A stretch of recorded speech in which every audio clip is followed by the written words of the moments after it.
karaming kotse meron kayo? Parang personal use lang namin, nasa 30 plus na yata siya. 30 plus. 40. Nagagamit niyo ba lahat yan? Yun, hindi na nga. Hindi na nga, kasi dami. So, mostly American car siya. Sabi nila, white and black. Yung Lincoln Navigator siya. Black and white. Black and white? Yes. GMC Denali. So, black and white version din siya. Walang ganito sa Philippines. Sa YouTube? Oo, nasa Grand Wagoneer. Pinaship ko from the US. From the US. Nagmamaneho ka rin? Marunong mag-drive, left, right. Hindi marunong mag-park. Si Suburban. Tsaka si Wow, ganda. Alphard, Dodge Ram. And then the Tundra na Toyota. Imported din to, no? Yes. Ano walang ganito dito, no? And then the Toyota Sequoia. This is the TRD Pro. So more sports, tapos ito yung capstone, yung high-end niya. X5, tsaka yung F8 na Jaguar. Jaguar naman to. Yeah. Altera. Ano na to, hindi na nag-reproduce to. So Mercedes-Benz, GLS. It's one of the S-Class series ng Benz. And then the Volvo XC90. Ito yung gusto ko na dati na unang bilhin. Nung nabili na namin siya, hindi ko na ginagamit. This is one of the most expensive purchases na kotse noon.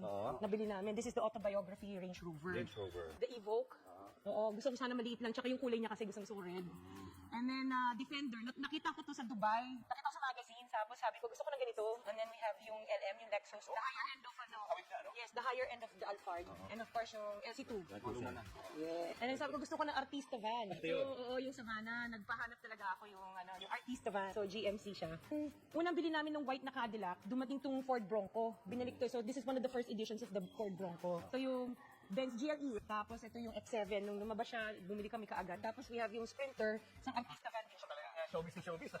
Artista ba naman? Ito naman, the Gladiator. This is my son's car birthday gift namin sa kanya to. Ito. This is the Porsche, yes. Sabi namin, gusto namin makakaano ng medyo parang sporty, pero hindi namin nagagamit. And then we have the Maserati. Maserati? Yes. So nung lumabas siya, bumili kami ng Maserati, itong model na to. Hindi rin siya nagagamit. G63. Matte finish siya. So very rare yung ganitong kulay. Benz na Avantgarde. Ito yung Bentley.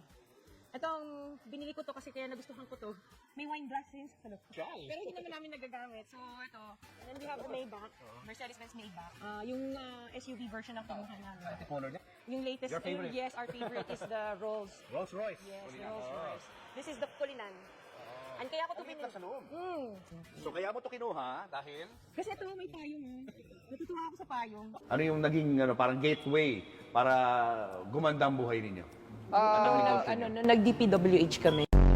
Siyam pala na kumpanya ng mga diskayang nakasungkit umano ng bilyones na kontrata para sa flood control project. Sa pagsusuri ng Billionaire News Channel, aabot sa halos 31.6 billion pesos o mahigit 6% ang flood control projects na posibleng hawak